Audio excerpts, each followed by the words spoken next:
Le 26 novembre 1974 à 16h30, Simone Veil gravit les marches rouges de la tribune de l'Assemblée nationale, au Palais Bourbon. Face à elle, une assemblée composée de 9 femmes sur 490 députés. Devant les dorures républicaines de l'hémicycle, la ministre de la Santé s'apprête à prononcer un discours qui marquera l'histoire.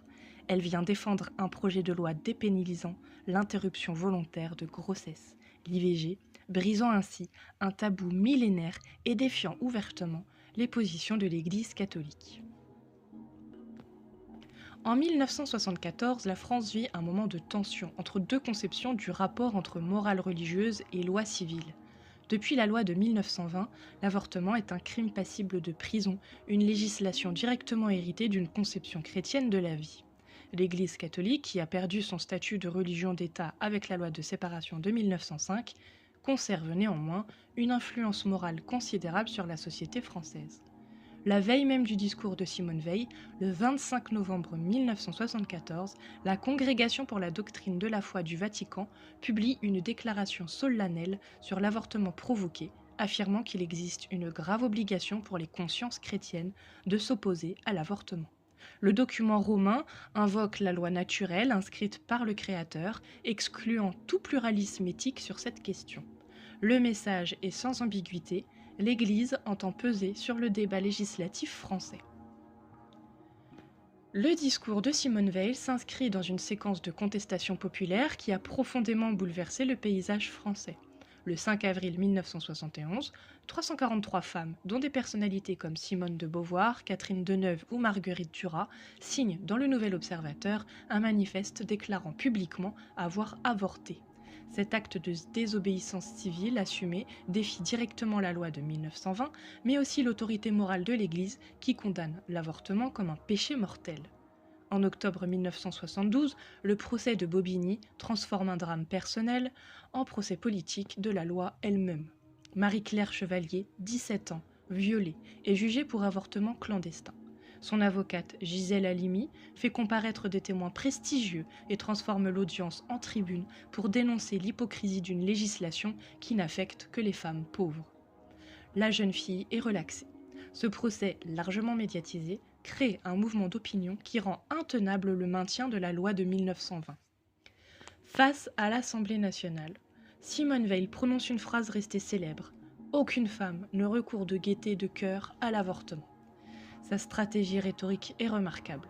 Plutôt que d'affronter directement l'argument religieux du droit à la vie, elle déplace le débat sur le terrain pragmatique de la santé publique et de la justice sociale.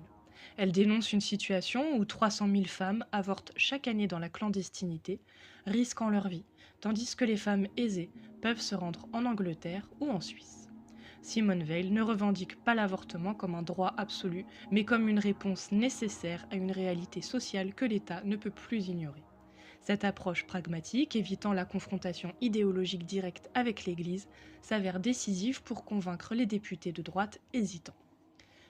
Les débats qui suivent sont d'une violence inouïe. Le député Jean Foyer, chef de file de l'opposition UDR, prophétise des avortoirs et une industrie de la mort. L'association Laissez-les vivre, créée dès 1971, mobilise au nom de la défense de la vie. L'Ordre des médecins s'oppose au projet. Dans les rangs de la majorité présidentielle elle-même, de nombreux députés gaullistes refusent de voter une loi qu'ils considèrent comme contraire aux valeurs chrétiennes de la France. Même après la promulgation de la loi, le 17 janvier 1975, le cardinal François Marty, archevêque de Paris, déclare à la télévision que l'avortement est objectivement un mal et une œuvre de mort, appelant les catholiques à remettre en cause ce nouveau droit. Soutenu par le Vatican, il invite à la résistance morale contre une loi jugée inique. Après 25 heures de débat houleux étalés sur 3 jours, la loi est adoptée dans la nuit du 29 novembre 1974 à 3h40 du matin par 284 voix contre 189. Le paradoxe est saisissant. Cette loi, portée par un gouvernement de droite, est votée grâce à la quasi-totalité des voix de la gauche et du centre, mais contre la majorité des députés de droite, pourtant membres du camp présidentiel. Jean Le Canuet, garde des Sceaux, avait même refusé de défendre le texte pour des motifs d'éthique personnelle, c'est-à-dire religieux. Le discours de Simone Veil Et le vote de la loi de 1975 raconte une histoire de France qui diffère radicalement du récit officiel d'une nation fille aînée de l'Église. Il révèle une France laïque qui, 70 ans après la loi de 1905, continue de s'affranchir de la tutelle morale de l'Église catholique, non par anticléricalisme militant, mais par nécessité démocratique et sociale. Cette loi illustre comment la laïcité républicaine n'est pas une acquisition définitive de 1905, mais un processus continu, conflictuel, qui se construit dans la confrontation entre la légitimité démocratique et les autorités religieuses. Elle montre que le principe de séparation de l'Église et de l'État n'est pas qu'institutionnel, il concerne aussi la séparation entre morale religieuse et loi civile. Le discours de Simone Veil est emblématique d'une autre France, celle des luttes pour l'émancipation individuelle, celle qui fait primer la conscience personnelle sur le dogme collectif, celle qui construit le droit par l'écoute des réalités vécues, plutôt que par la soumission à des principes transcendants. C'est la France des femmes qui se sont battues dans la rue, devant les tribunaux, dans les manifestes, pour que leurs paroles comptent autant que celles des autorités religieuses. L'Assemblée nationale, ce jour-là, devient le théâtre d'un affrontement entre deux légitimités, celle de la loi votée par les représentants du peuple souverain et celle de la loi morale défendue par l'Église. La République laïque affirme sa prééminence, mais au prix d'un combat politique acharné. Ce moment révèle aussi les limites de la séparation de 1905. Si l'État ne reconnaît plus aucun culte, les convictions religieuses continuent d'irriguer les débats politiques. Les députés catholiques qui s'opposent à la loi Veil ne violent pas le principe de laïcité, ils ont le droit de voter selon leur conscience, mais la victoire du texte affirme que les représentants élus peuvent, légitimement, adopter des lois que l'Église condamne. L'hémicycle de l'Assemblée nationale, lieu par excellence de la souveraineté populaire, devient ainsi un espace où se joue l'équilibre précaire entre liberté de conscience religieuse et autonomie du politique. Le discours de Simone Veil y résonne comme l'affirmation que la France républicaine se construit parfois contre les religions lorsque celles-ci prétendent imposer leur morale à l'ensemble de la société. L'opposition catholique à l'IVG ne s'éteint pas avec le vote de la loi. Dès 1979, des manifestations pro-vie rassemblent des milliers de personnes devant l'Assemblée nationale.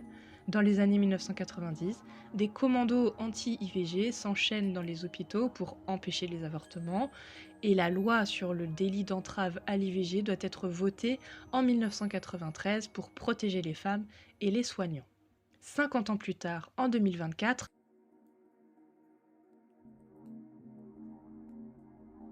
la France inscrit la liberté de recourir à l'IVG dans sa constitution, une première mondiale.